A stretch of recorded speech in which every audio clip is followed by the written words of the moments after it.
Praised be Jesus Christ. Mr. President, dear people of Alaska, esteemed citizens of America, it gives me great pleasure to visit Alaska once again.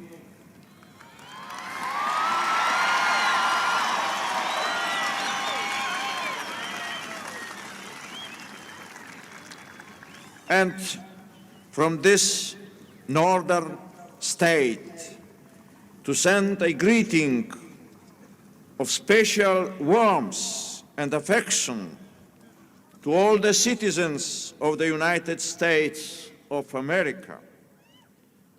As you know, today I have begun a pastoral journey that will take me to Korea, Papua New Guinea, the Solomon Islands, and Thailand. And I am delighted that this pilgrimage enables me to stop here in Fairbanks and to be among you.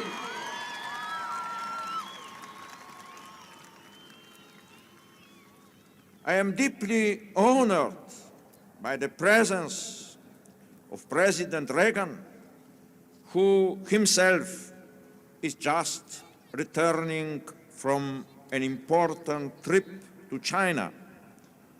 Mr. President, I thank you for your kind welcome on my arrival, and I wish to reaffirm through you my friendship and esteem for all the citizens of your great nation.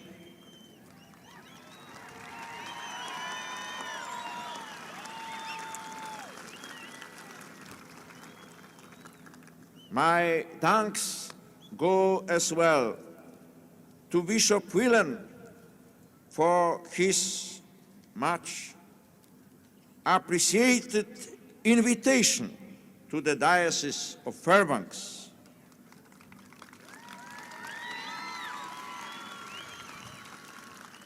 I also extend my good wishes to Bishop Kaniecki,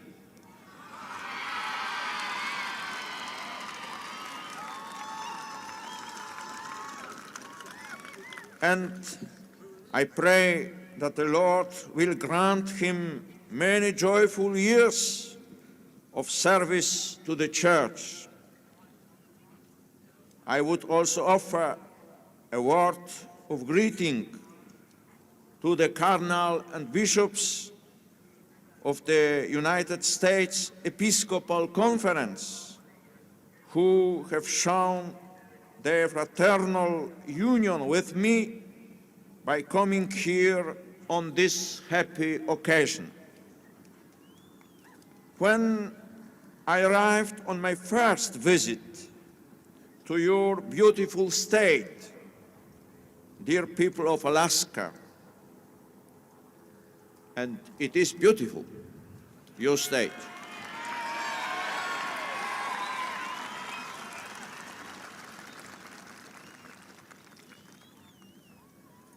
I remember being welcomed by a lovely little child,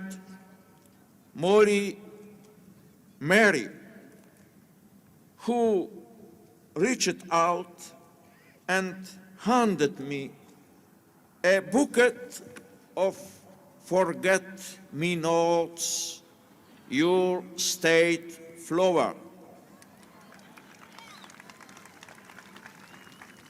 Shortly afterwards, that little girl was called home to her heavenly Father.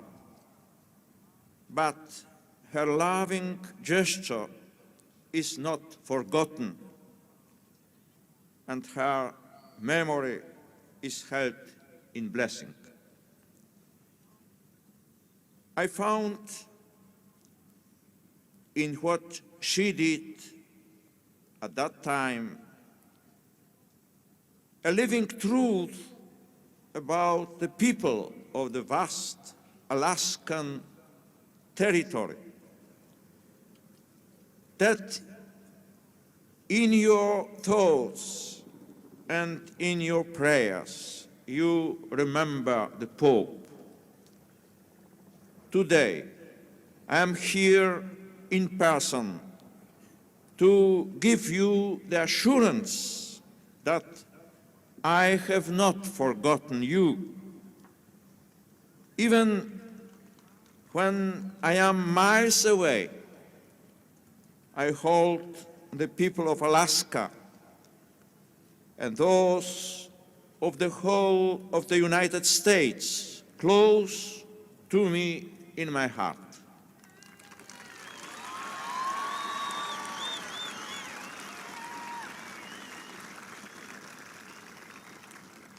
I do not forget you, for we are linked together by bonds of friendship, of faith, and of love. In some ways, Alaska can be considered today as a crossroads of the world. President Reagan is returning from visiting the beloved people of China, even as I am making my way to a neighboring area in the Far East. The city of Fairbanks reminds us also of another direction, for it is called the heart of the Golden North.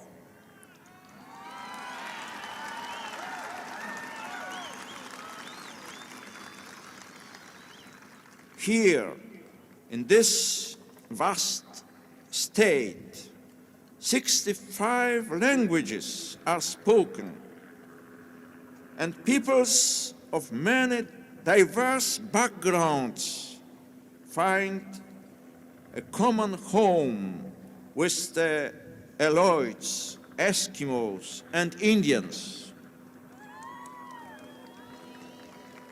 This wonderful diversity provides the context in which each person, each family, each ethnic group is challenged to live in harmony and concord, one with the other.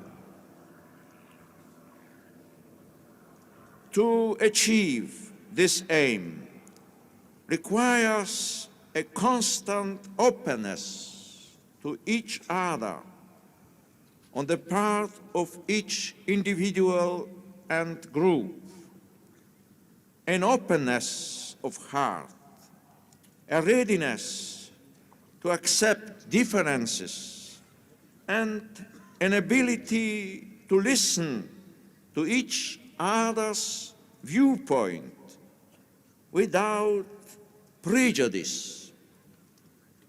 Openness to others, by its very nature, excludes selfishness in any form.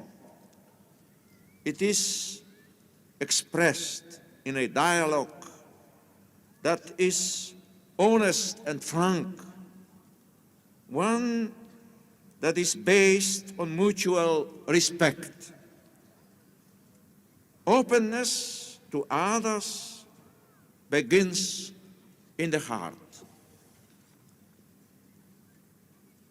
As I stated at the beginning of this year in my message for the World Day of Peace, if men and women hope to transform society, they must begin by changing their own hearts first.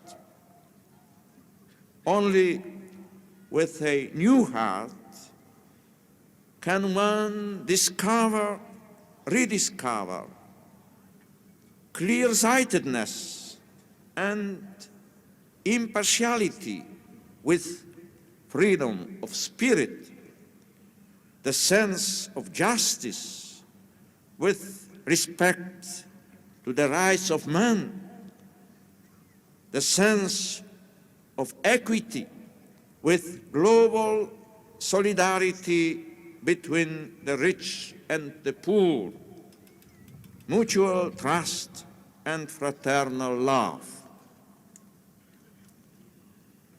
Here in Fairbanks, you have the opportunity to rediscover such values and to express them in your harmonious relationship with your neighbor, which reflects the stupendous harmony of nature which pervades this region. May God grant you the strength to express this harmony in your own lives, in your relationships with others. May He give you the courage to share generously and selflessly the blessings that you yourselves have received in abundance.